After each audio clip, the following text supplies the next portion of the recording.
আসসালামাইকুম। আমি আকাশ দাস। আমি বর্তমানে সমাজতত্ত্ব বিভাগের তৃতীয় বর্ষে চট্টগ্রাম বিশ্ববিদ্যালয়ে অধ্যয়নরত আছি। আমি দৃষ্টি প্রতিবন্ধী শিক্ষার্থী। আমি আজকে আনুষ্ঠানিকভাবে বাংলাদেশ ইসলামী ছাত্র শিবিরের পক্ষ থেকে কার্যকরী সদস্য পদের একটি মনোনয়ন উত্তোলন করেছি। আমার কাছে বাংলাদেশ ইসলামী ছাত্র শিবির অনেক আগে থেকেই ভালো লাগতো, আর সেই জন্যই আমি বাংলাদেশ ইসলামী ছাত্র শিবির থেকে মনে করেছি যে আমার নির্বাচন করা উচিত। আমি চট্টগ্রাম বিশ্ববিদ্যালয় এবং আমার যে বিশ্ববিদ্যালয়ের শিক্ষার্থীদের কাছ থেকে আমি প্রত্যাশা করব যে বাংলাদেশ ইসলামী ছাত্র শিবিরের পক্ষ থেকে আমি আজকে প্রার্থী হচ্ছি একজন দৃষ্টি প্রতিবন্ধী হিসাবে। আমি এটার জন্য খুবই আনন্দিত এবং আমি চট্টগ্রাম বিশ্ববিদ্যালয়ের শিক্ষার্থীদের সার্বিক সমর্থন প্রত্যাশা করি। আমি আশা করি যে চট্টগ্রাম বিশ্ববিদ্যালয়ের শিক্ষার্থীদের আমি সমর্থন পাব। আর আমি আসলে ব্যক্তিগতভাবে মনে করেছি যে আমি প্রতিবন্ধী বলে আমি পিছিয়ে থাকবো কেন।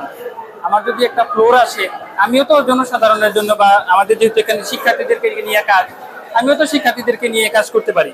আমার তো সকল চিন্তাধারা সকল কিছু শিক্ষার্থীদেরকে নিয়েই। আমি তো শিক্ষার্থীদের জন্য অবশ্যই কিছু না কিছু করতে পারবো। অ্যাটলিস্ট যতটুকু আমি করতে পারবো ততটুকু তো আমি করার চেষ্টা করতে পারি।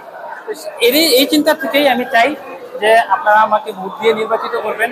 আমি আপনাদের জন্য কাজ করতে চাই, একজন প্রতিবন্ধী হিসেবে নয়। আমি একজন যোগ্যতর প্রার্থী হিসেবেই বাংলাদেশ ইসলামী ছাত্র শিবির থেকে কেন্দ্রীয় ছাত্র সংসদ চট্টগ্রাম বিশ্ববিদ্যালয়ে আসতে চাই।